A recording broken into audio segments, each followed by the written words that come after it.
दृश्यते web screen दृश्यते वा? दृश्यते दृश्यते भवतु। इदानीम् एवं तत्र प्रारम्भे एतत् सैट् अड्रेस् एवम् अस्ति bhumi.csa.isc.net.in इति। तत्र एतत्तु प्रारम्भिकं तत्र तत् सैट् प्रारम्भपृष्ठम् एवं दृश्यते। तत्र अप्लिकेशन्स् इति तत्र षोडः विभागः कृतः। तेषां षण्णां मध्ये प्रथमम् अद्य ग्रहीष्यामि। सर्वमपि अस्मिन् कोर्स् मध्ये कदाचित् अस्माभिः किञ्चित् तु बहु विस्तरेण करणीयं विद्यते, किञ्चित् केवलं ज्ञानार्थम् अपेक्षितम् अस्ति, तथा अस्माभिः अग्रे गमिष्यते। अत्र यदि पश्यन्ति तत्र मार्कीरूपेण यत् गच्छति वामतः तत्तु प्रत्येकविद्यास्थानस्य विषये अस्ति। मया पूर्वम् उक्तं 14 विद्यास्थानानि भवन्ति, ज्ञानस्य विभागः एवं कृतः अस्ति इति।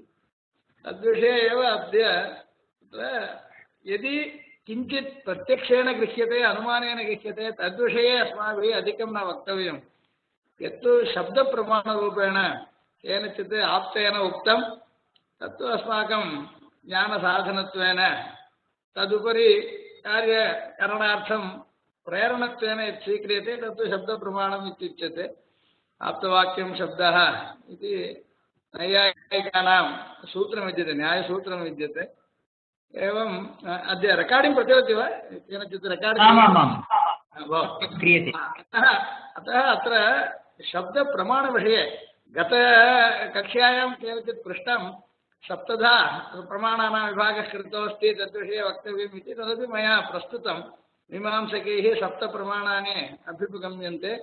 प्रत्यक्ष, अनुमान, उपमान, शब्द, अर्थापत्ति, अनुपलब्धि, ऐतिह्य एवं रूपेण सप्तधा तैः प्रमाणानि अङ्गीक्रियन्ते। अपि तु वेदान्तिभिः प्रायेण शास्त्रज्ञैः त्रयाणां विषये न कस्यापि विवादोऽस्ति। आस्तिकानां प्रत्यक्ष अनुमानशब्देषु विवादः नास्ति। अन्येषां यथा यथम् अन्तर्भावः करिष्यते।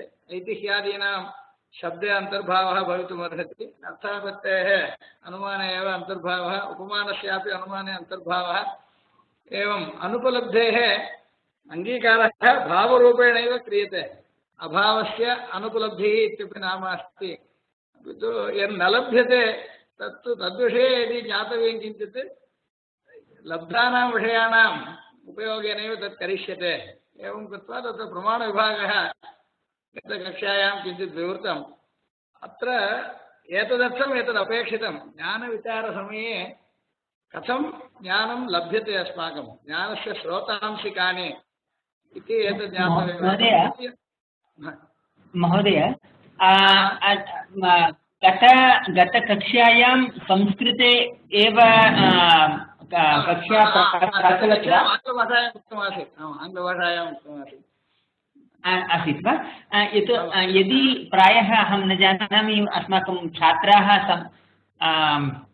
संस्कृतं सम्पूर्णतया संस्कृतमेव अवगन्तुं पारयन्ति वा इति।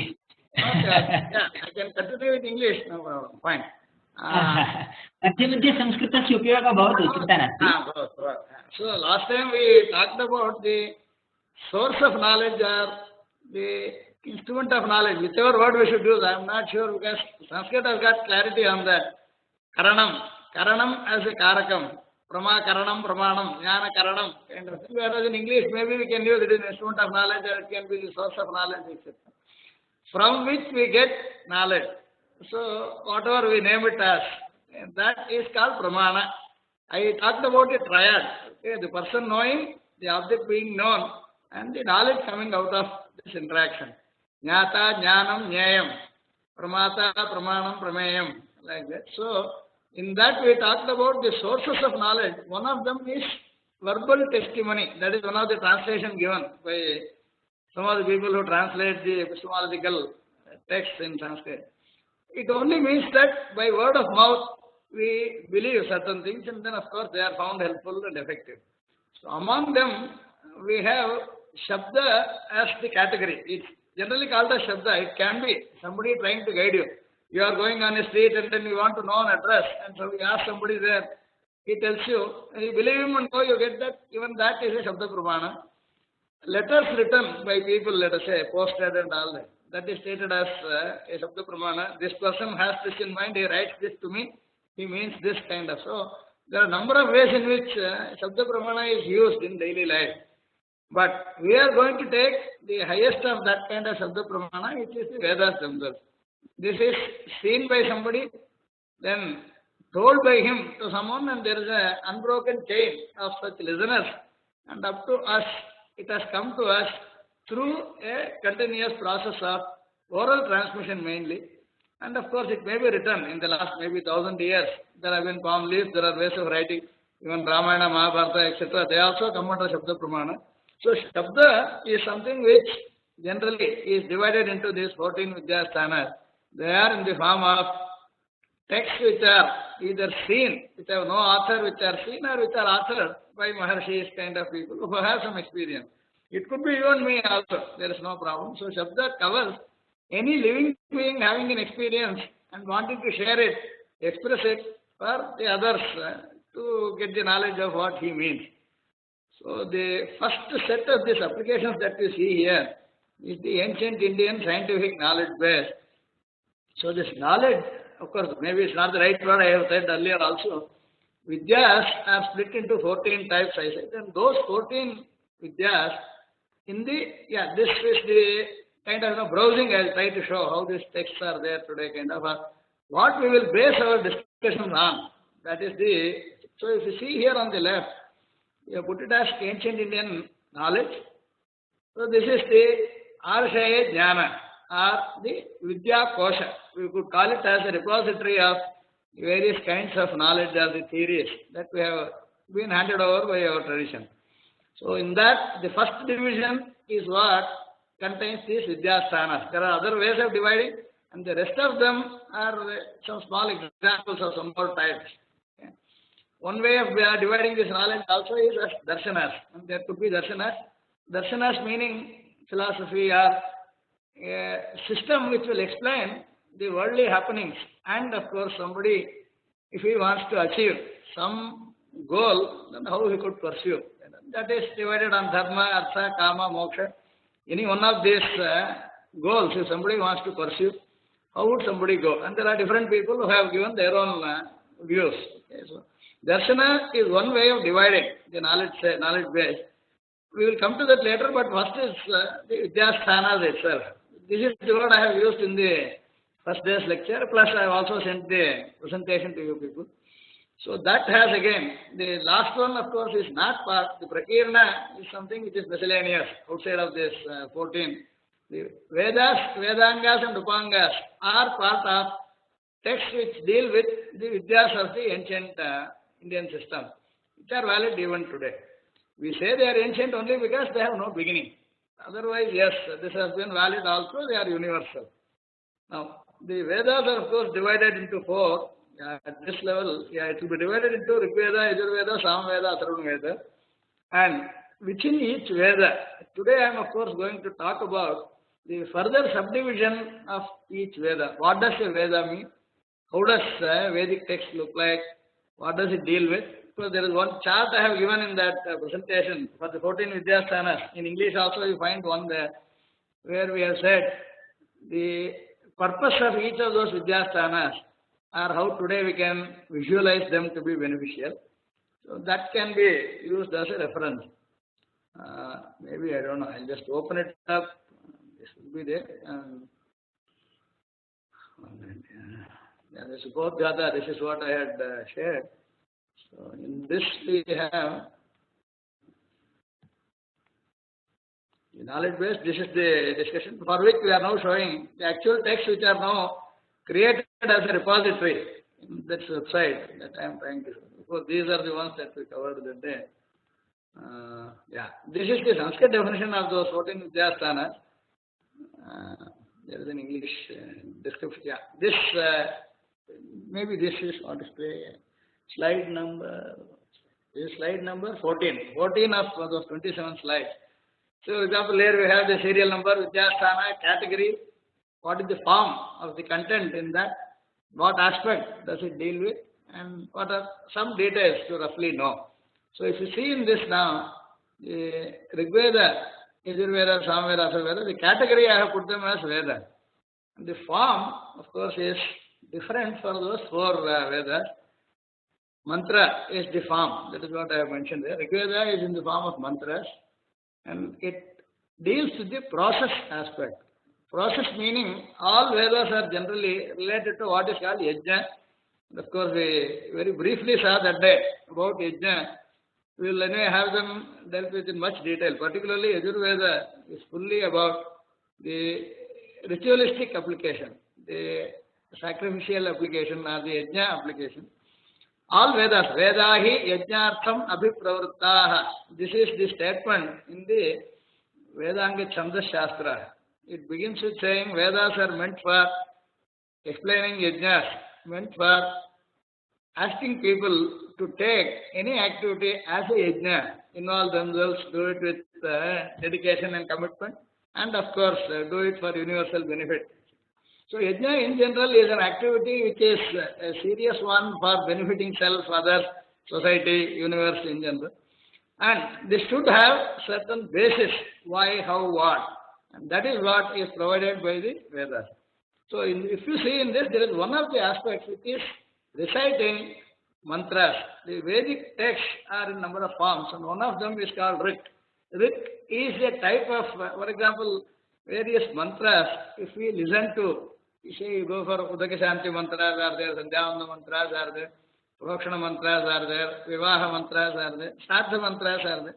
So in different applications we use texts of the Vedas either in the form of verses. They may have proper division of padas, and you can have fixed number of letters in each pada. For example, Gayatri is one chandas. It has got 8 letters per quarter. It has got 3 padas. So totally 24 letters make up a Gayatri chandas, a mantra in Gayatri chandas. There are many such, thousands of mantras in Gayatri chandas. And one of them, of course, is the most famous one, which is taught during the Upanayana Samskara, etc. But what we basically want is, if it is a rhythmic, poetical form, it has got its own meter, it has its distinct definition about number of letters, what kind of letters, Rasva, Dirgha, again some Ganas, Lagu, Guru, etc. Within them again Swaras, Udatta, Anudatta, Swarta, etc. So what I have mentioned here is this accented hymns. I don't know, hymn is the word used by Westerners. Yeah, these are Rik. In fact, we should be using the word Rik itself. Tesham Rik Yatra Arthavashena Pada Vyavastha. This is the definition in Mimamsa Sutra about the Vedas, their division. So Rik is that component of Veda which has got a metrical composition. It has got padas defined, and each pada of defined set of characters. It can be vowels, consonants, or accents. In a given sequence, given form, it will be number of syllables, each syllable and their sequence divided into certain sets of them, and they are named after those chandas or the meter in which they occur. So Rigveda is full of mantras, like it begins with Agnimela Purohitam Yajnasya Deva Murtijam Hota Aramratnadhatamam. This again is in the Gayatri Chandas. 3 quarters are there, total 8 into 3, 24 letters. And of course, this has further Ganas, divisions, etc., as described in the Chandas Shastra. Chandas happens to be one science, or the Vidyasthana, which is an auxiliary to Vedas, which talks about the prosodic aspects, the metrical aspects, the rhyme, modulation, the emotive effects, etc. So this page, of course, can be kept as a reference when we talk about this text. When we see this text, what is its purpose, or what are we trying to deal with? For that, this is helpful. Now, I come back to this. Now, if you see the Rigveda, we have further divisions called Samhita, Brahmana, Aranyaka, and Upanishad, the last one. In between, of course, those two are about Samhita itself. Padapatha and Kramapatha are 2 more divisions of the Samhita itself. Anyway, I will explain this and then also try to show how do they look like. Why are they important also is to be known. Why do we need these subdivisions, and what are the individual purposes of them? So now Samhita as a word is to convey continuous utterance. When we are speaking without spaces or without a pause, whatever we could continually say.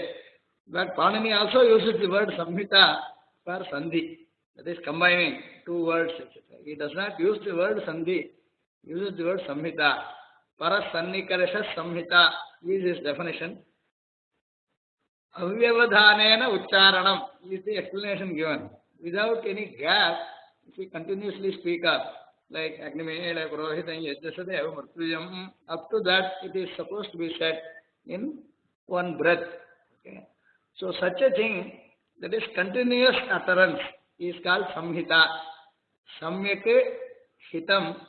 Hita is actually coming from the dhatu called dha. So sandhi also comes from that with another pratyaya. So there is a continuous or concatenation of characters, that is syllables one after the other. They are not split and spoken. Whereas the second set, when I said about Padapatha and Padapatha of the same mantra will have each word split into its natural form. That is, in the first set, Agnim Ile Purohitam, Agnim Ile Purohitam is the individual word. If you speak each of them separately, each word separately, that is called Padapatha. Agnim Ile Purohitam iti Puraha Hitam Yajnasya Devam Ritvijam. That will be the way each word is learned or spoken. Both has a purpose. The Samhita has a purpose of having the rhythm. The Chandas is present in Samhita, it is absent in Padapatha. When we actually split a sentence into its words, you lose the rhythm if it is a poetic formulation. Since Rigveda of course, there again Samhita alone. Others of course will not have this mantra part. The Samhitas of all the four Vedas are basically divided as whether it is in the vertical form or whether it is prose form or whether it is sung, etc. So the Samhita has the inputs given in the form of sentences that are having words combined. This is little important for us to know. English does not have a process called Sandhi at all. What is your name? Whether you split it or that is you use a space in between, what, after is, after your, etc. or not, it doesn't really matter. There is no modification in the letters that are used in the sentence. Whereas in Sanskrit, this is not so, and most Indian languages also have this Sandhi process. You can combine two words through certain processes where, depending on whether the first word ends in a vowel or a consonant, second word begins with a word or a consonant, there could be processes of modification of the last of the first word and the first letter of the second word. It is possible there could be modification.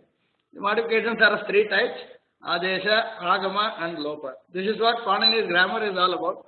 It tries to tell us to think of some experience to be expressed, then you choose the individual words and you have the choice whether you want to speak them continuously or word by word. Even in the loka it is possible, somebody can speak word by word to be understood clearly, properly. But one good example is this Sambhashna Sandesha, the magazine, Sanskrit magazine that comes out from Sanskrit Bharati, Bangalore. They insist that let the articles be written in the word split form so that there won't be any confusion about what is being said. So the splitting words helps at times instead of trying to make them too long a string. Okay? And of course it should not lead to ambiguity. Understand? So now these are two basic sets. The mantra in the form of continuous utterance is called Samhita. If it is split into each word, this is called as Padapatha. Example, I will just show you now how this text looks like. But the division is there are 8 Ashtakas in the Rigveda Samhita. There are totally 64 chapters divided into 8 Ashtakas with 8 chapters each. So we have this numbering 1.1 up to 8.8. Okay, the 64 chapters, there is 64 individual files, we have kept them for the sake of browsing, searching, etc. So that the references is normally put like that. There is another way of dividing this into mandalas, suktas and mantras also. Mandalas are preferred by Westerners And Ashtakas is ordained in the sutras for daily recitation, practice, etc. So we could even call it as this is a Sampradayik way is preference to Ashtaka system. The Western preference is towards mandalas, 10 mandalas. There is a mapping between these two. It is also possible to convert from one to the other. Now, when I was just mentioning, maybe I'll make this screen a little bigger. Font can be a little bigger. Yeah, maybe it can be better visible. Yeah.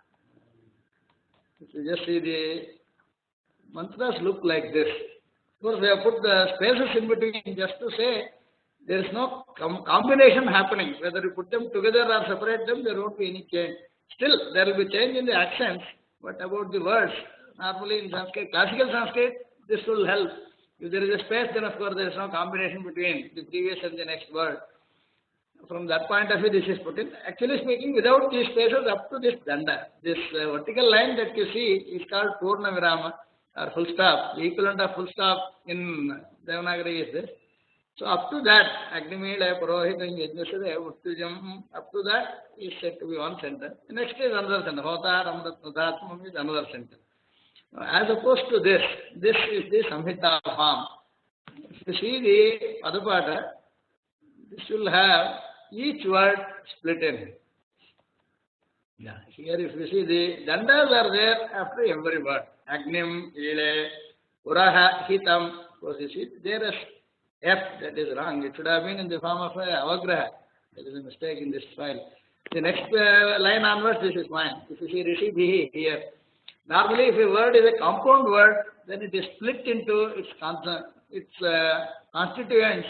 So Purohitam is not a single word. Puraha Hitam. That is how it is split. Similarly, Ratna Dhatamam is also split as Ratna Dhatamam. So we can have individual words or compound words, but each word is split and then learned. This is taught and learned. Yeah, this is called the Padapata. The first set, of course, this is true of all 4 Vedas. Every Veda will have a Samhita and a Padapata. Then, of course, from this Padas, how to arrive at the Samhita, this is done in step of 2 words at a time. 1 and 2, 2 and 3, 3 and 4, 4 and 5, like that.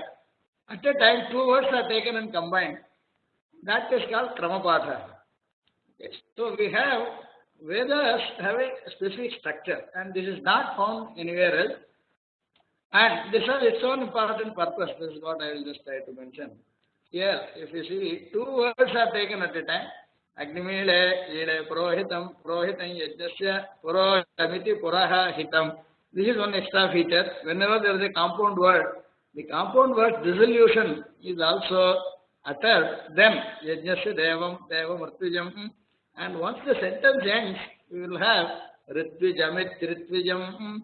That last word will be combined with itself to mark here a sentence ends. So if you see these 3 forms of Samhita, Samhita in its Kevala form, Samhita in the Pada form, Samhita in the Krama form. These are 3 things. It's also necessary to understand even for Indian languages. The concept of language, the concept of expressing experience, and the modes of language which will be convenient or appropriate for each kind of purpose. So Vedas have this in them. In fact, if you see, among Vedic scholars, somebody can be called a Kramapati. Beyond that, of course, there are certain combination forms called Jata, Ghana, etc. So Jatapati, Ghanapati, etc. Those will be the description of a person up to what level has he learned the Vedic text. Okay. So the knowledge base is this is something like the base that we use. Vedas are the base, and Vedas themselves have 4 divisions, the Gija, Sama, Sarva. Each Veda has first division called Samhita. Samhita itself has 2 auxiliary or supplementary sets. Word split form. In fact, Westerners call it as pausa form. When we pause after every word, that form is called Padapata. And Krama is combining from Padapata how to arrive at Samhita Pata. There, of course, the Vyakarana, the Sandhi rules, etc. will be used. Pratishakyas will be necessary. In some cases, Vyakarana does not cover all details. Each Veda may have some special. Hello? Huh? Sorry, no, I'm not able to hear. No, it's not clear. See, I'm busy. So, this Samhita as a division is needed. Samhita as a division is to see your expression at a natural point of stopping. That is, one sentence at a time generally is taken, and of course, sentences, if they are not too long, then this is possible. Yajurveda, of course, has the prose form where maybe we have to take breath in between for the sake of convenience. The sentence may not end. There again, the pause may not be given, but sentences will still be formed with maybe typically about 5 words on an average. Okay, so the way of expression also is important if we want to help them in retention. And the retention is important simply because you don't have to have recourse to some other source before you want to talk about or discuss something. So committing to memory has been one of the purposes also, because that also helps the brain development. It helps in various other ways. We will see them. So the Vedas have the Samhita form, which is in the form of sentences, full sentences split into words level, and the third one which tells you how to combine 2 words at a time and then formulate the full sentence. So this is one first division of the Vedas, that is Samhita is one of the divisions.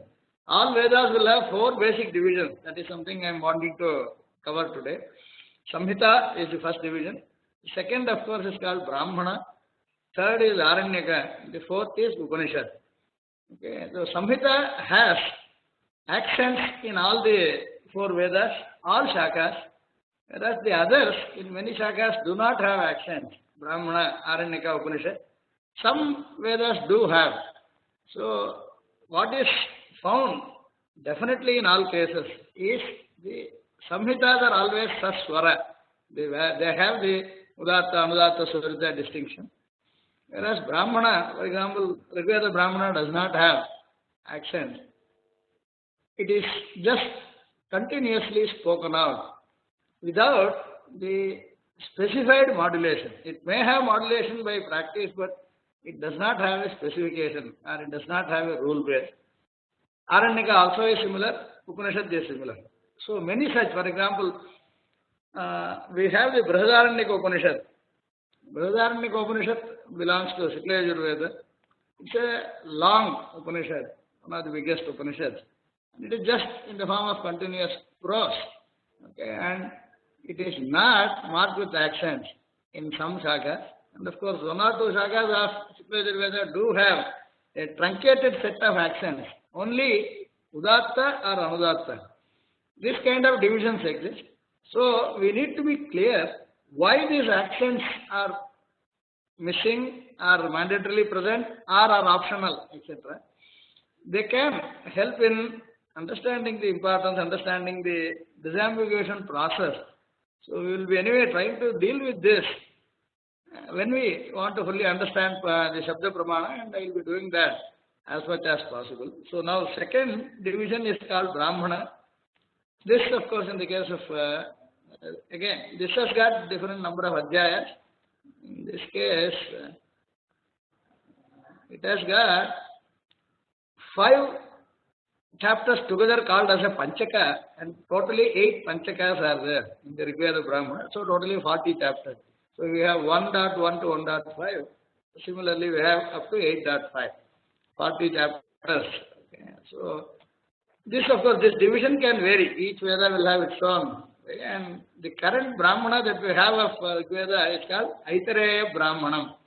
Aitareya is the name of the branch that we now have for which the Brahmanam is available. The Mula, of course, can be Shakalya Shaka. Samhita is called Shakalya Samhita or Bhaskala Samhita. So they may not have all Shakas today, may not have all the Upanishads, the Samhita, Brahmana, Aranyaka, Upanishad available.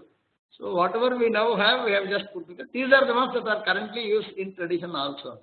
If you see here, Agnirvai Devanama Omo Vishnu Paramastadam Sarvanya Devataha Agna Vishnu Purolashan Rupanti Dikshaniyam Ekadashakapalam, etc.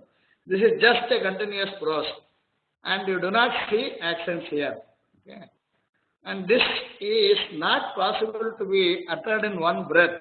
If you really see, maybe those 8-9 lines have to be fully told in one breath. If at all, if we treat this as a single sentence, of course there is no in-between sentence marker, but it is possible to know through meanings.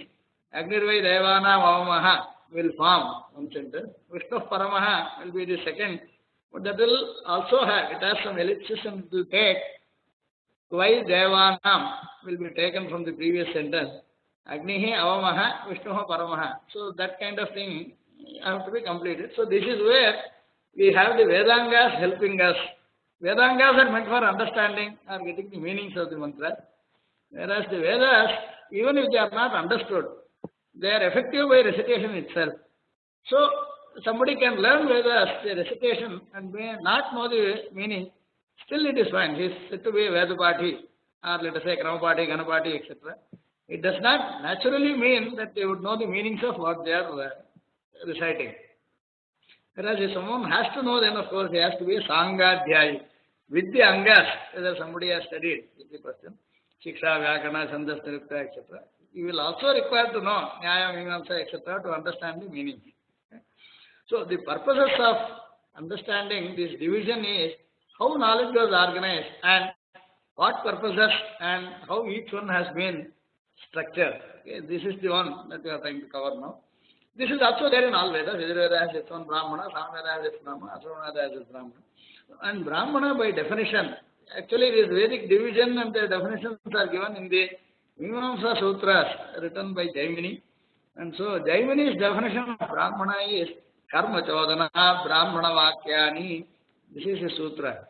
So which says the mantras are in the form of praising the devatas. In the case of Rigveda, Rik itself, the word Rik means to praise. That is to do stotra. Richa stutau is the dhatu. Richa is the dhatu, meaning is stuti. So when we say Agnimede, I am now praising. I am talking about the virtues, the great qualities of this devata called Agni. And it may be any devata. It may be Agni, it may be Vishnu, it may be Varuna, Mitra, whoever. So, Rik as a word means a sentence used in praise of someone who is superior to us, someone who is higher than us. Normally, the stuti is not done of lower things or lower people. But whether we find also even inanimate things are being praised, there they are treated as the vibhuti or amsha of the Parabrahma. Everything in this world, of course, is pervaded by the Parabrahma.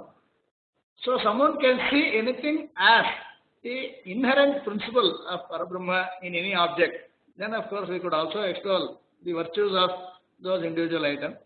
In general, of course, this is for devatas. Devatas Stotra Rupa is a Rik. Okay. Like Agnimeda Purohitam, Agni is the devata there.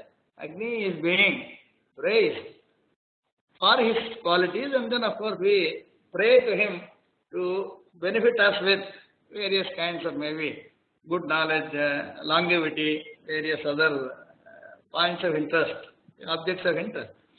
So now Brahmana tries to tell us now, the division of Brahmana in any Veda is to help us about where do we apply these mantras.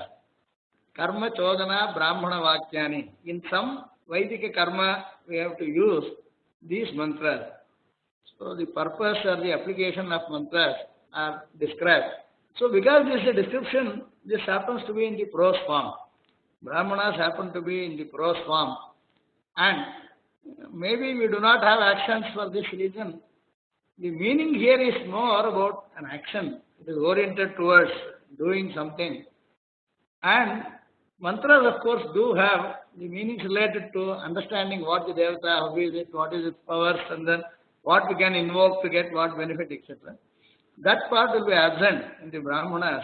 This is for those mantras, we can use them for various purposes. Do this, for example, in the Sandhyavandana also, there is a mantra for Prokshana, there is a mantra for Arghya Pradhana, there is a mantra for Upasthana. So each is an activity. Prokshana is an activity, Arghyapadana is an activity, Japa is an activity, Upasthana is an activity. For different jobs, what mantras are to be used? So this is described in this Brahmana. There is a division. This Brahmana does not have anything to do with the Varna called Brahmana, Brahmana Kshatriya Vaishya Sutra. This word used is Brahmanam. So now we have Aitareya Brahmanam, Taittiriya Brahmanam, etc. This is a Vedic textual division. First division happens to be Samhita, the second division is Brahmanam. And of course the subdivisions could be Ashtakas, it could be called as Adhyayas, it could be called as Prapatakas. Various kinds of words are used to divide the subdivision, to describe the subdivisions in the text. Okay. So the third division in the Vedas happens to be Aranyaka. And if we see, the Aranyaka actually means that which are recited in the forest. Okay. So here we have the Rigveda Aranyaka, again Aitareya Aranyaka only we have. This has got varying number of adhyayas. Okay. There are 5 divisions again, and each one has got 5 adhyayas. I mean, adhyaya 1 to 5 in the first adhyaya, in the first Panchaka, second 3 Panchakas, and 5 adhyayas each, so 15. 12, 14 are there. First Adhyaya has got, first Panchaka has got 5, second Panchaka also has got 5, third, second has got 7. This could be a variant, yeah, not very familiar, but it's good enough. We have the text and we have put them in here, we can refer to this, that's not an issue. How many Panchaka should be there, how many Adhyaya should be there is not a fixed thing. It depends on each Veda and each Shaka. Now, the Aranyaka, what do they deal with? If we now see, Aranyakas deal with things beyond the worldly matters. Okay? A person leaves the worldly things and then goes for forest. This is for 2 things. One is to do penance or do tapas, etc. Or interact with similar disposition. People with similar disposition like rishis or siddhas, or that is detached souls. A set of detached people mingle together and then try to discuss about the contents of the Vedas in terms of their principles. Actually, Brahmana is for mundane applications. You can try to have a yajna for getting rain, getting children, getting longevity, having victory in war, etc. Various kinds of Pashu, Putra, Vrishti, Anna, Shatru Jaya, etc. Then Gramyadhipatya, Samrajya, various kind of things. There are hundreds of such worldly benefits. For them, when we use the Vedas, that is by using Samhita and Brahmana, whereas the Aranyaka is for more detached people like, I don't want to physically get anything in this world, the material benefits, but would like to know more for understanding, let us say, the soul itself, the Atma, Atma Jnana, then Atma Upasana, Atma Prapti. That is Sakshatkara, etc. Upanishads deal with next level of the Paramatma, also the Srishti, Sthiti, Samhara of the whole world, the universe, etc. So graded way it goes. First, you be here, be a householder, achieve a lot of things. You can have material benefits and then be comfortable, the first level. From here, slowly, it's something like a person becomes a Vanaprastha.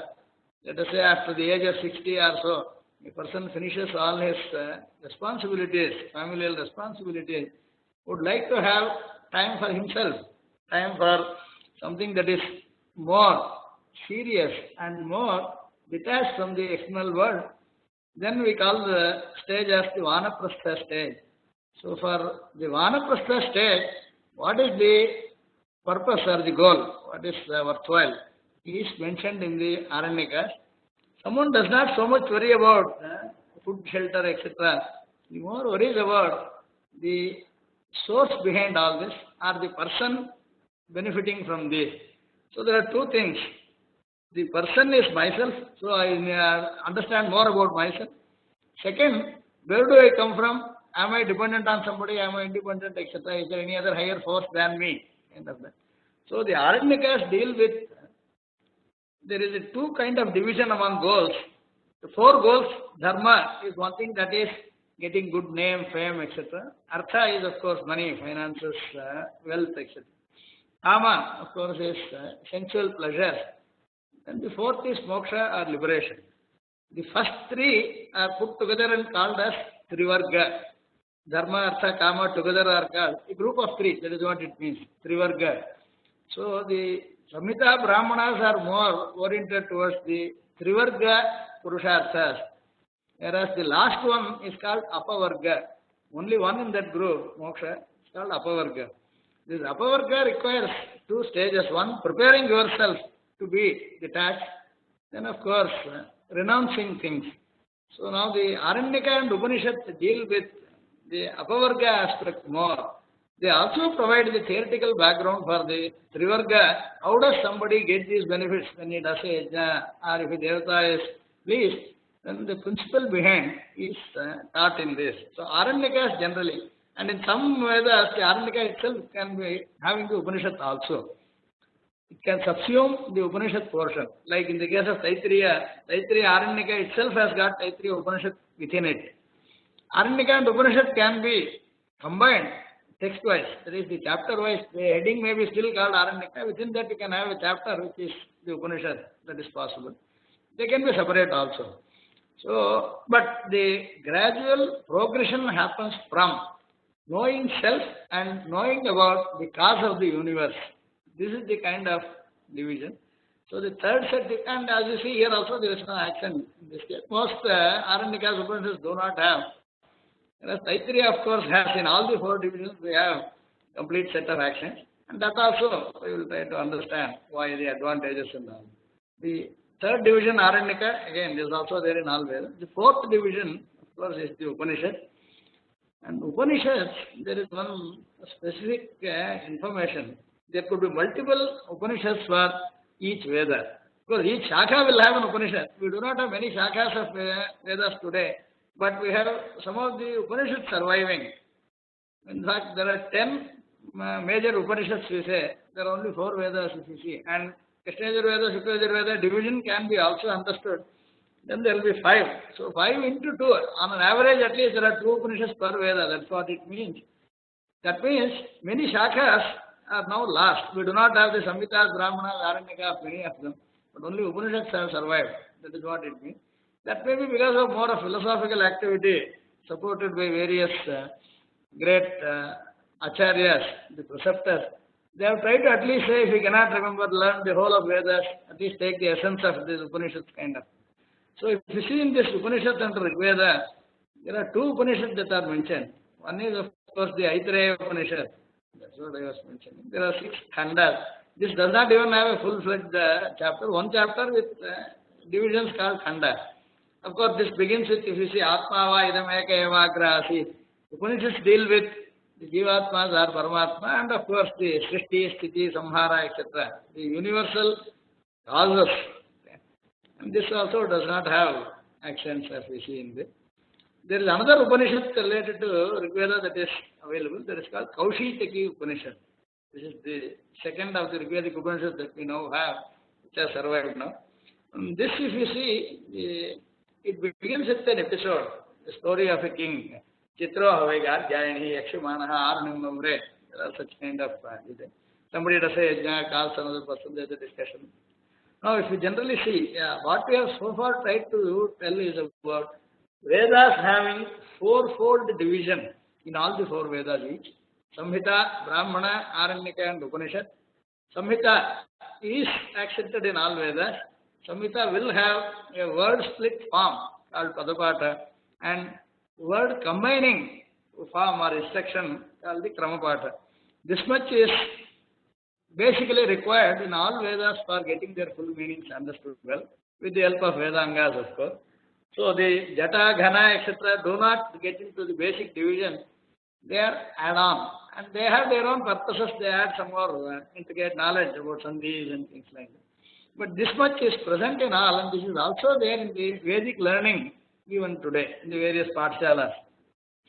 So I am just wanting now the participants to understand these words, Samhita, Brahmana, Aranyaka, Upanishad. Samhita is the combined form in the form of sentences, but this is metrical composition generally. Whereas Brahmana is always prose, and of course this may not be accepted in all shakas, some may have. And these deal with where to apply the mantras that are present in the Samhita. They will also have a lot of episodes, they will also have interactions, question answers, various forms to explain the meanings of the mantras and also tell them where they are to be applied, etc. The third division is the Aranyaka, which in the earlier days, of course, was being recited only in the forest. Today, of course, that strict following is not there. Aranyakas are also taught, are used, recited in the houses, in the cities, villages, etc. Gramya Aranya was the difference earlier. But now, of course, and that is basically because of the inclination of the person, whether it is attached or detached. So the detached people would like to be away from the populace. That is the way it was. And Aranyakas can subsume or Upanishads can be separate. But anyway, Upanishad portion is always delineated. Upanishad is the fourth portion. Upanishad, the word per se actually means Upa and Ni are two Upasargas. Sad is the dhatu. That is sitting at the feet of or near a guru. That is what it actually means. Upa samipe nishidati upavishati upadeshadyartham. And generally, Upanishad also is something like a secret of life or secret of the universe being taught by a guru. And then, of course, somebody does meditation on that and realizes for oneself. So, this is the last of the portion. It's also called Vedanta. Upanishad has another synonym. It's the last portion or the ending portion of Vedas, each Veda. So, Vedanta meaning end portion, last portion of the Veda. Then Vedas are divided into four groups. First, of course, is Samhita, then followed by Brahmana, explanation of Samhita, then, of course, Aranyaka towards the detachment portion, then the Upanishad about renouncing, not worrying about the worldly things, worrying more about the causes including one's own self and the root cause of the universe, the Jagat Karana, Brahma. Brahma also means Karanam. So from that point One of view, question. Sorry? One question. Yes. So what are shakhas? Yeah, Shaka. What are shakhas? Yes. See now, yeah, Rigveda, Yajurveda, each one of those Vedas have huge text and it is not possible in a lifetime to be learned fully. And if Vedas are not learned fully, there is some kind of criticism. The Vedas condemn somebody who does not study Vedas, if he is eligible and does not study Vedas. So what happened? Veda Vyasa, the word Vyasa also means dividing, Vyasanam. So what Veda Vyasa taught, see Vedas are infinite. It's not possible to expect anyone to know them fully. So he divided them into a portion that can be learned in 3 years' time by an efficient student. And even in the case of a dull student, it should take at most 12 years to learn. So what Vyasa did, he divided the entire Rik into number of shakas. Rigveda has got maybe 21 shakas. Yes, there are 21 shakas of Rigveda. All Rik are divided into 21 smaller sets. And each one is expected to learn any one shaka for his feeling that he has completed Vedic knowledge, Vedic learning. So the shaka it's like a tree. The Vedas are like a tree.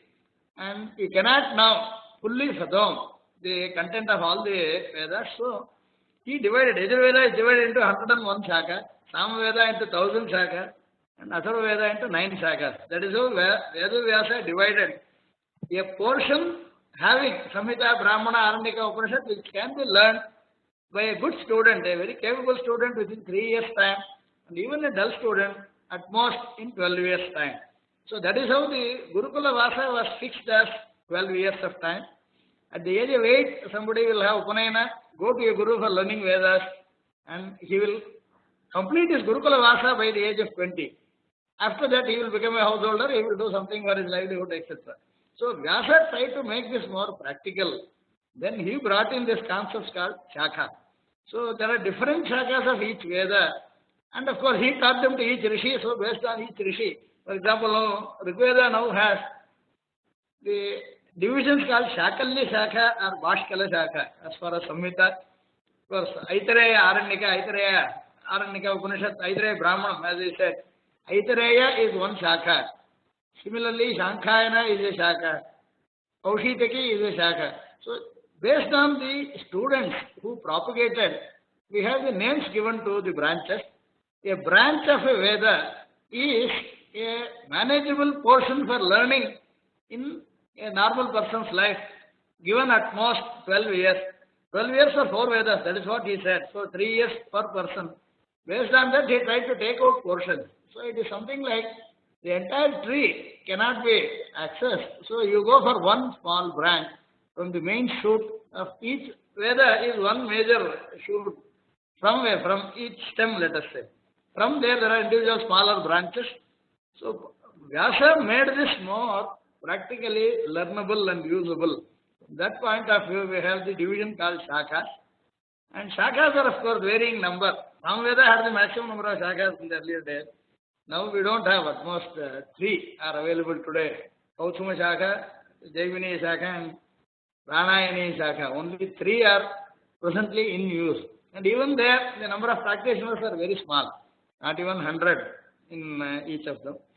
Rigveda also has, of course, compared to Samveda, it has got more followers, but still, only these 2 shakhas, but they are very similar, Bhashkala and Shakalya. So the Shakalya Shakha is the one that is currently being used. Panini also refers to Shakalya in the Sutras, Lopa Shakalyasya kind of thing. So these were all rishis, and in different shakhas there were different kinds of words used. So Panini gives some options at times that is based on the shakhas in which they are found. That is, the shakhas may not be exactly the replica of each other. There will be variation in the content. By and large, yes, they talk about a similar kind of concept, a similar kind of object. So, Veda Vyasa, Vedas are divided. Vyasana was done. So, Vedasya Vyastavan Adarayanaha. Vedanam Vyasat, Veda Vyasaha iti nama. That is the, so it is because of dividing them into smaller sets of portions for each person to feel he has learned this, he can use it in his daily activity. He will not have any prayaschitta to be done. He will not be worthy of censure if he has learned even this much. That is the way he tried to make. So the Shakha, again, I have given it only for each Shakha here. This will get replicated for every Shakha under each Veda. Yeah, maybe that we can add in some future versions of this. We can also put the number of shakhas in each of them in bracket. And this is a typical shakha, its content kind of. Yeah, the rough idea is for 3 years study. Samhita, Aranyaka, Brahmana, Upanishad, how much portion is possible. To that level, Veda Vyasa made them into packets of, in each Veda. That is the concept of shakha. Okay. Like Taittiriya is one shakha. Taittiriya is a set of shakhas. Of course, there are within them individual names. Shukla Yajurveda, Krishna Yajurveda, 2 major divisions. Shukla Yajurveda, all of them are called as Vajasaneya. All of Krishna Yajurveda is called Taittiriya. But actually the current shakha that we are all reciting is called Aukhya Atreya Shakha. Within Taittiriya, there was a rishi called Ukha, and he and Tittiri together, Atri together, they try to propagate this particular line. So the Aukhya Atreya Shakha of Taittiriya. There are also other, Kapisthala Shakha is there, Maitrayani Shakha is there, Ataka Shakha is there within Krishna Yajurveda. So there are 86 of Krishna Yajurveda, 15 of Shukla Yajurveda, together 101 in Yajurveda. So each branch is something that covers a portion that can be learnt in 3 years' time by a good student, capable student. So roughly this means the number of verses or the number of chapters or that kind of a division will be an optimum which is more towards making it practically possible, but of course not losing any content. So that is his greatness. Veda Vyasa being the repository of all knowledge, he tried to say that fine, depending on, particularly this was done for Kali Yuga. This division was done towards the end of Dwapara Yuga. Vyasa saw there is going to be a lot of difficulty for people to engage into knowledge activities. Their ayus will be very limited. Their Shakti will be limited. They will also have a lot of diversions and vignas, etc. So it is not fair to expect a person in Kali Yuga to be mastering Vedas, and out of such compassion, Vyasa tried to make them into smaller packets of these four kinds of text. But he has been kind enough to see that yes, all the knowledge that is needed is not lost. And you may not have it exhaustively or comprehensively, good enough. You will have the introduction, you will have at least the description that is necessary for everyone to carry on with this life. And this has representative content from every possible type. So this is done by Vyasa to benefit us. So yeah, what I have now discussed here is each about a shaka alone. And there are multiple shakas. In all, totally 1131 shakas for the initial division of four Vedas. But today, hardly 8 or 10 shakas at most are in use. And of course, we should at least not lose even this further. Is sometimes one of the appeal from various Veda Pathshalas. Let us not at least lose the available shakas today for want of students. Fine. So today I have just, and if you see this will be repeated everywhere. Yajurveda will have, Krishna Yajurveda, each one will have Samhita, Brahmana, Aranyaka, Upanishad. Because in Krishna Yajurveda there is one smaller subdivision called Kathaka and Ekagnikanda. And then, of course, Satya Yajurveda also is similar. So this way we will have each Veda further, of course, subdivided. In some Veda, of course, we will have certain Gana-related division. And there is something like Rahasya Gana, Gramya Gana, Aranya Gana, etc. Because we should also complete some of this. There is also a Brahmana. I had not added Brahmanam at that time. Now we have all those texts. We can add them also. The Ganas also are coming from, some are coming from the Brahmana itself. Then of course the Atharvaveda also, yeah, we have not completed this. That time we did not have. But now slowly we have, the database, lot of texts are now added. We can complete this. So this is the kind of initial level. All these have something that is common among them, plus something that is unique to each of them. From this point of view, Vedas, of course, this becomes four Vidyasthanas now. Rigveda is one Vidyasthana, Yajurveda is another, Samveda is another, Atharvaveda is another. Though Vedas as a category is one, based on their content, based on their application, based on their purpose, of course, they are different in that sense. So we have four Vidyasthanas, so each having Samhita, Brahmana, Aranyaka, Upanishad, that's the subdivision. Okay. I had, of course, formulated some small slokas when I used to be learning and teaching also. Samhitabhir Brahmanaistaranyakopaniषद ganaihi prativedam nutayastu brahmane Vishnuve namaha, like that. Each Veda has got this fourfold division. Yeah, that is the idea. And of course, the swaras are one of the things. I will anyway later come about the swaras at some point. We will try to go through the various kinds of texts and the kind.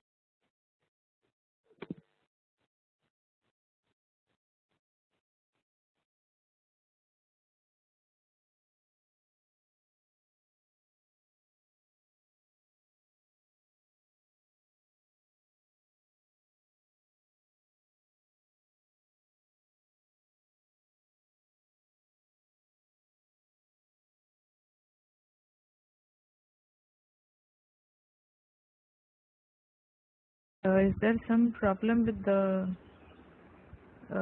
video? Is it working? I think he's having some connection issues, but I think he'll be back. We had this problem the last time also. Fine. Yeah. Okay. No, I So was just just wondering wait. if it is only with me or everybody's facing. No, he seems to have some connection issues. This happened last time, couple of times, Okay. Okay. but I think he'll be Fine. back soon. Yeah. Sure. Fine.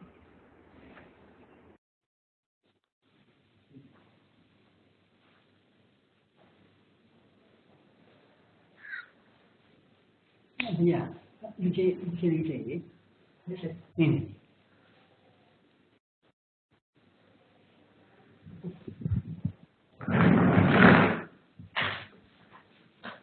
आज से मुझे नहीं चाहिए और नहीं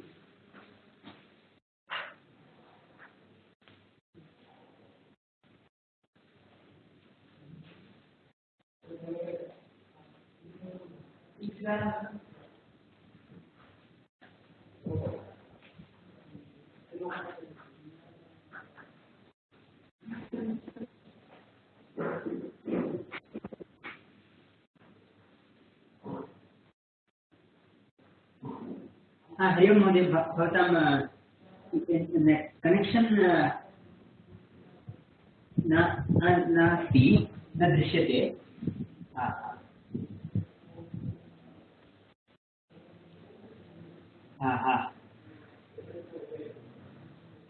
इदानीमेव एकनिमिषपूर्वमेव अभवत्, ततः पर्यन्तम् आसीत्, केवलम् एकनिमिषपूर्वमेव गतम्। इदानीं नास्ति, दृश्यते वा? नो प्रेजेण्ट्। नामानि दृश्यन्ते। आमामामाम् सन्ति।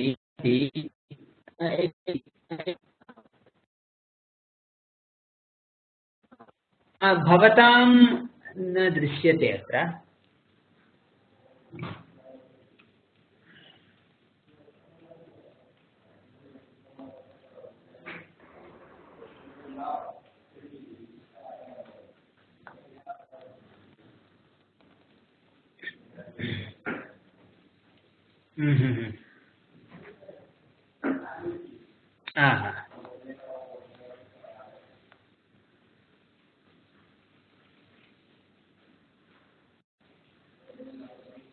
नो चेत्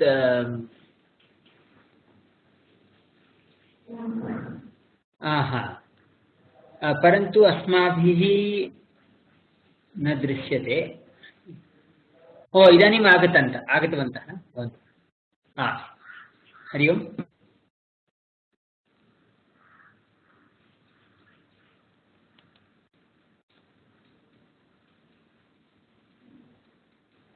हरि ओम्। इदानीम् आगतवन्तः। Anybody wanting to know something? Question, comment, observation, everything is welcome. Yes. Hello. Yeah. Hello. Yeah. Yeah, I had a query. Yeah, please. Yeah, go ahead. Yeah, and the query is, what are sutras like Apastambha or Ashwalayana Sutra? What are the sutras? No, see, this is like this. The sutras are related to different Vidyasthanas. Most Vidyasthanas have sutras in them. That is, the original, the source of knowledge comes through very short sentences so that they can be retained in memory. So for that point of view, very short, pithy sentences are used by the rishis. Like for example, Panini has all of the Vyakarana given in the form of sutras. Nyaya Shastra has got sutras, Mimamsa has got sutras. Now among the Vedangas, each shakha that I was now trying to talk about has got certain, there is a Vidyasthana called Kalpa. There are 6 Vedangas. One of them is called Kalpa. And this Kalpa has got further subdivisions called Dharma Sutra, Grihya Sutra, Shauta Sutra, Paribhasha Sutra, Shulbha Sutra, Vitramedha Sutra, etc. In the case of Apastamba, Bodhayana, Rashulayana, etc., they have written all these 6 kinds of sutras, which comes under one Vedanga called Kalpa. This Kalpa as a Vedanga is basically to use these mantras in the yajna, and various aspects of them, how to prepare the yajna Vedika, is being told in the Shulbha Sutra. There is one section which only deals with the measurements, the preparation of the Vedi, preparation of the kundas, the yajna kunda, yajna shala, etc. So that is called Vitana. The word used is Vitana, the place where exactly the fires will be held and homas, etc. will be done. So this Vaitanika Sutra, Vaitana Sutra, Vaitanika Sutra also is used in some shakas. That it is related to where the yajnas are performed and how to prepare them actually. So the architectural or the building aspects are taken care in the Shulbha Sutra. The Shauta Sutra deals with the actual yajna, the homas, the purvanga, main activity, uttaranga, etc. Dharma Sutra deals with the anhika, what all the yajamana should do. He gets up every day, takes bath, does sandhyavandana, agnihotra, etc. So the anhika activity, daily activity is mentioned in the Dharma Sutras. There are also Grihya Sutras which deal with Upanayana, Vivaha, etc. The yajamana, he should have his children, he should undergo, we should make them undergo samskaras And how are these samskaras, the Shodasha samskaras carried out? That is explained in what are called Grihya Sutras.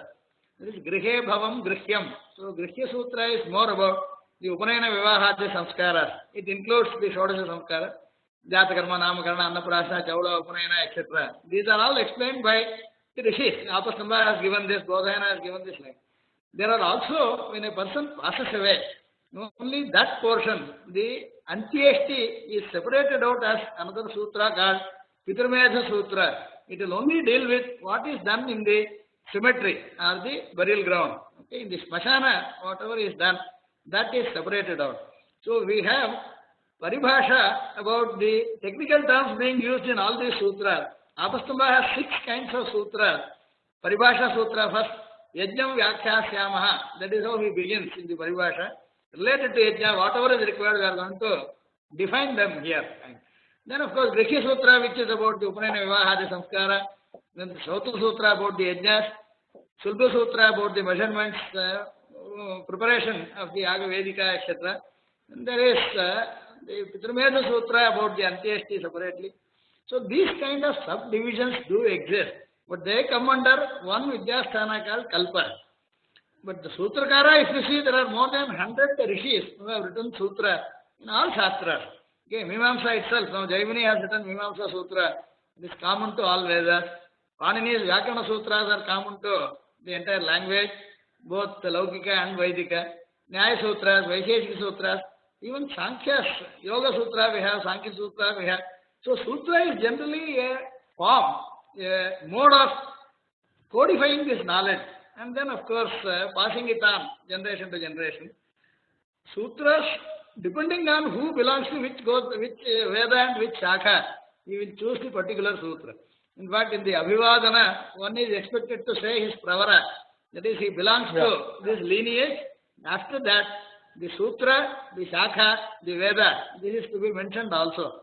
Which means he will conduct his daily activities as given in the text of this Rishi. There are many such. Okay, there is a generic name about this grouping, but there will be individually like Kaushika Grihya Sutra, or you can have Khajara Grihya Sutra for Samveda, Ashlayana Grihya Sutra for Rigveda, etc.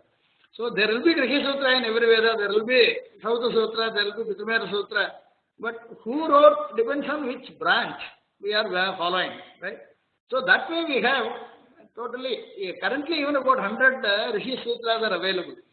I have tried to make one Sakala Shastra Sutra Kosha, where we have tried to put all these sutras into one place as a repository. Okay, but then they deal with different things in this, sometime maybe in one of the later classes. I have them fully scanned. It was actually handwritten by me some 35 years ago. We have scanned them, that can be made available just to see how many sutras, how many types, and for what is applicable. So this is basically the organization of knowledge was very, very elaborate and of course, very specific. Okay. That's what we are wanting to also cover in this course to get an idea the nature of describing certain things towards a goal in mind, okay, and how best to help that happen. Okay. Yeah, so Apastamba or Bodhayana, etc. Each one is a Rishi for a particular Shaka. He has tried to use the mantras, tell you what to do with them, kind of. Yeah.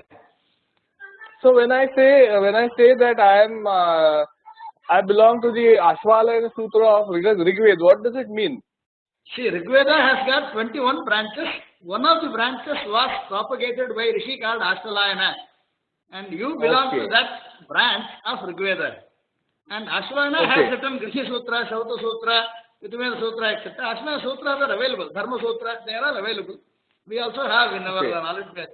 So the whole idea is, yes, depending on the person's Veda and Shaka, we can specifically say how to go about his activities, what mantras to use, how to conduct himself, etc. So this is an elaborate system. Yeah. So in your case, you need to now look up the Ashvalayana Sutras for various things. Ashvalayana Dharma Sutra, Grihya Sutra, Pitamera Sutra, Paribhasha Sutra, Shilpa Sutra, etc. So each branch of each Veda has a set of sutras written by the Rishi who propagated that. And these names are relating to the Rishi. Like Apastamba is the Rishi, Bodhayana is the Rishi, Ashvalayana is the Rishi, Sakalya is the Rishi, Kaushika is the Rishi. Varaha is a rishi, Manava is a rishi, so we have Manava Sutra, Varaha Sutra, Satyashada Sutra, Hiranyakeshiya Sutra. We have the list of them. Okay, in the later classes, when we go to the Sakala Shastra Sutra Kosha, I will also prepare some slides to give the full names itself. Currently what we have in our knowledge base. More than 100 such Arshaya Sutras exist. Sutras are written by rishis for different purposes. So if we have this map clear in our mind, what Vidyasthana and what is the aspect, within that which Veda, within that which Shaka. So that is how, that is why I kept this structure. In this site, if you see, this structure is basically to help visualize. Okay. See this knowledge base that I was showing you. See, if you see this collapsing or the expansion kind of the, if you see now, this Vedanga, Upanga, each one of them will further grow. I have just shown one shaka here. Okay. After Rigveda, we can put in the bracket 21. Then we can have 21 such things replicated. There will be Samhita, Brahmana, Aranyaka, Upanishad, etc. for each one of those shaka. And each one will have, of course, in the Vedangas, the sutras by the different rishis. Actually, this will come here in this place. Anyway, we will cover Kalpa later. So, if you see here in this Kalpa now, what you ask is only applicable at this level. When we use in this, I belong to this Veda, this Shaka or the Sutra, actually we will have Dharma Sutra, Rishi Sutra, Shauta Sutra, Subha Sutra written by that Rishi. Here, Ashulayana has all of this. See, if you see inside, yes, Apastamba is there, Bodhayana is there, Vaikharasa is there, like that. Yeah, in the Rishi Sutra we have. Yeah, you see Ashulayana here. Yeah. Please share your screen. I think that screen sharing is gone. One minute. Yeah. Yeah, screen sharing is necessary. Where do I share? It's at the top. It's at the top, usually. Then.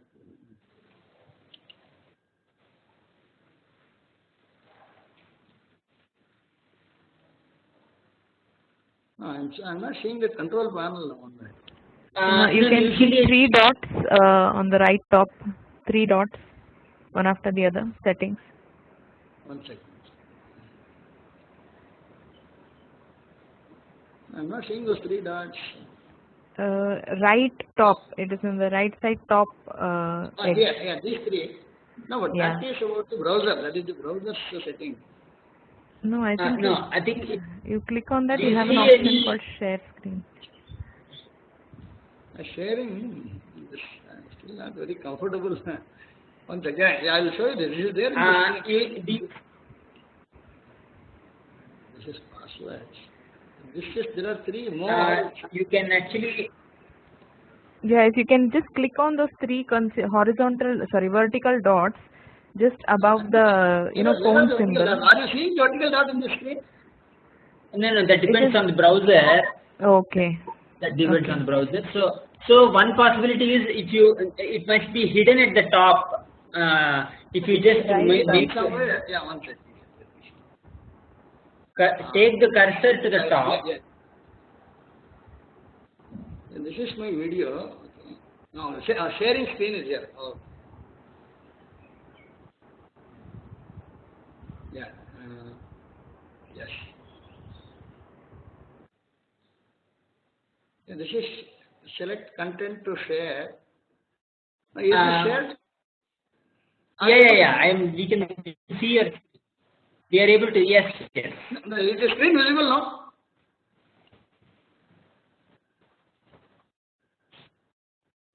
Yes. Yes. Yeah, so actually we have to come one after the other, and when we come to Kalpa, of course this will come. Your question today is this about Ashlayana Sutra. Where does that come is in the Kalpa Vedanga. The Kalpa Vedanga for each of the branches, each shaka, like what Sai asked earlier, Ashlayana, Apastamba, Bodhayana, Gautama, Bharadwaja, Kausuma, Jaiminiya, Khadira, these are all the shakas of different Vedas. So, yeah, the knowledge has come to us through various such rishis, like Drakshayana, for example, is for the Samveda. Okay, Laugakshi is for maybe Rigveda kind of, Maitayani is like Krishna Yajurveda, Jaiminiya is Samveda, Kausuma is another Samvedic branch, etc. So the rishis, when they formulated this, like Vedavyasa dividing the Vedic content into different shakas, Each shaka was propagated by a student of him, a rishi who was a Vyasa student. They wrote the Kalpa Sutras for the followers of that branch to carry on with their daily activities, the samskaras, the annikas, the yajnas, and of course the antyeshti, various kind of them. So that is how we have this Kalpa Sutras having the variation. Kalpa is shaka specific. The others are common to all Vedas. This Chandas, Jyotisha, Nirukta, Shiksha, Vyakarana, etc. Of course, Nirukta, there is a mention. Nirukta was also individually there for each shaka. But today we do not have many Niruktas, only Yaskas have survived. But I am still told in the manuscript form there are 5 more Niruktas which are not yet published. They are available. Like there was one paper presented by a scholar some 20 years ago. We need to find. It could be there, but definitely Kalpa is necessary. Because how do you do your Sandhya Vandana? How do you do the yajnas? How do you do Upanayana Vivaha, etc.? These become important for each shaka. So every Vedic shaka had a rishi as the propagator, the proponent, and he has written how will the followers carry on with their daily activities through the sutras like Dharma Sutra, Grihya Sutra, Shulba Sutra, Sauta Sutra, etc. Okay?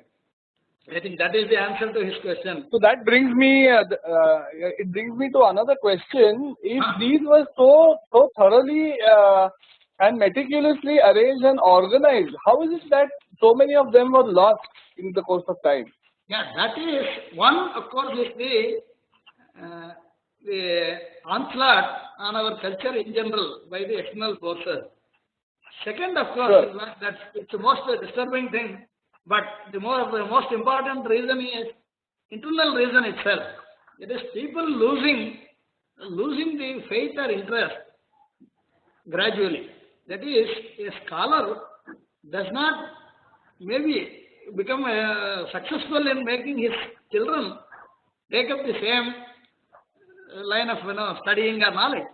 Suppose you find something more lucrative, then people try to move away. These require a kind of commitment over the lineage itself, over the generations, and there has been this. Yeah, the once changing of the vocation happens at the various generations, then the rigor gets lost, and over a period of time, because they were all through oral mode, it is much difficult to recollect some of them, and writing came much later. Okay. And so, is there like a period of time? Is there a period of time in recent history up to when, let's say, nearly 80% of them were still there? The shakhas were there. Yeah, see, basically around the 1500s, there were some texts which mention about. There is something called Charanam Vyuha, a text called Charanam Vyuha. This Charanam Vyuha deals with in the country, in the whole of Bharata, the Aryavarta, which shakha is prevalent in which pranta. This has been mentioned. So that, of course, people date it varyingly, and the latest, the most recent time given by anybody is around 500 years ago for this Charanam Vyuha. But Charanam Vyuha has, based on, let's say, some river banks, or based on certain known Tirtha Kshetras, based on certain known, today also identifiable mountains and things like that. Some of those landmarks and around them, this has been mentioned. At least that contains 200 shakhas in Charanam Vyuha. We have the names given with the place where this is practiced in this country. So, if you take the 500 years, of course, the traditional guess is this must be at least 1,500 years old kind of. See, during Shankaracharya's, Ramanujacharya's works, etc., there we find many shakhas mentioned. And those shakhas today we do not have practitioners. So we expect definitely 1,000 years ago we should have had 100 to 200 branches in practice, but they have also mentioned the relative strength. It is always that Yajurvedis were more in number, simply because they were actually performing. There was the role given to the Adharyu is 60% in the Yajna. In the whole of Yajna, all 4 Vedas participate. More than half goes to the Yajurvedic Ritvik. There are 4 Ritviks. The Yajurvedi is called Adharyu, Rigvedi is called Hota, Samavedi is called Udgata, and Atharvavedi is called Brahma. And Atharvavedi should also know the other 3 Vedas. Now, the job content for particular yajna or a typical yajna would be 60% of it is performed by Adharyu, 20% by the Hota, and 10% each for the Udgata and the Brahma. So in some sense, for repeated use and practice, if something is not used, over a period, of course, it reduces. It's maybe this person tries to manage. See, if a person with 10% importance is not available, and this person tries to develop for him also, this is possible. So the content or the extent of their involvement has been one of the reasons. And if yajnas are not there, it is not possible to maintain individual saga at all.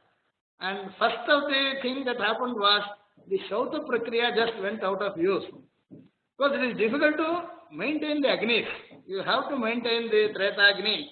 It has immense benefits, but the changing times actually made it almost impossible to maintain live Agni throughout one's life. And once the yajnas are lost, the shakas get lost. The distinction happens only between at the Shauta Yajna, Shauta Sutra level. And so the Shauta Sutras are the first that are to become the victim of the changing times. And the rest of them, of course, see, the Upanishads are the Suktas, etc., they are alive. They more or less are like stotras, which are very generic.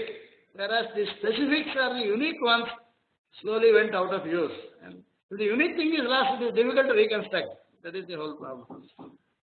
So has it ever happened in history before that these shakas were lost but were revived again? Is there any Pauranic references? Yeah, actually, it is also going to happen in future. This is also mentioned. The Bhagavad Puran we have, the Bhavishyat portion. See, there are some people who are Chiranjeevis in our tradition. That is those who live till the Pralaya. Vyasa also is one of them. Veda Vyasa also is a Chiranjeevi. Now, Parashurama is another Chiranjeevi. Parashurama, his job is only to propagate these Vedic mantras again. And he stays in the Mahendra Parvata. This is what is mentioned. Veda Vyasa, Parashurama kind of people. Even Ashwatthama. See, Ashwatthama is a Chiranjeevi. And he is the son of Drona, and then he has taught all the scriptures.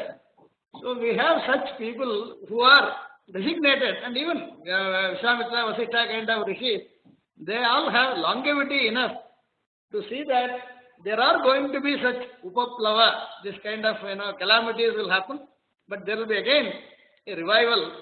So that, see, the cycle is too short currently.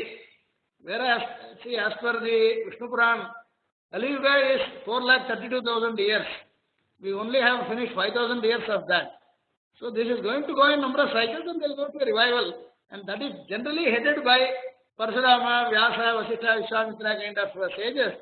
They find somebody, when there is too much of loss of this knowledge, then they try to find somebody who is sattvic enough, and through him this gets revived. And Vedavyasa also says, I am not the first person, I am not doing it for the first time. When he did it in the end of Dwapara Yuga, Parashara also mentions, I was Vyasa in the previous thing, now I have become Parashara. My son who is Vyasa now, he will get promoted to Parashara next kind of. So this is going in a cycle. And only thing is, of course, even 10,000 years if it is a cycle, none of us will be there to see the other. Is the previous one or the next one will not be witness to them. Yeah. So it won't be much helpful, but yes, theoretically there is a system mentioned. This is being taken care like this. And of course, it requires too much of destruction so that that will be revived again. Today, I think we have not reached that stage. It is still possible to make amends and then with lesser number of shakas still carry on life. Dharmic way. It should be possible even now. It may become worse. That is what it means. It can become worse, and then of course there will be. Yes. Okay, I think we are at the end of our class. Yeah. Right? Okay, so thank you very much, sir. So in that case, so today we basically covered the introduction of the various aspects of the Veda, right? That's what we have done. Fourfold division of the Vedas, yes. Fourfold division of the Vedas and four Vedas as Vidyasthanas. Okay, Yes, we great. will do the similar thing for other Vidyatharas, then we will come back to the contents of some of them and then take more maybe with the current context also. That's how we will plan to do. Now, I want this kind of awareness to be there so that let the site be used by the participants, get used to the way it is organized and then get the understanding better. Yeah, that is important. Okay, yeah. Yeah, we can close now. Yes, sir. Thank you. Sure. Thank you. Bye.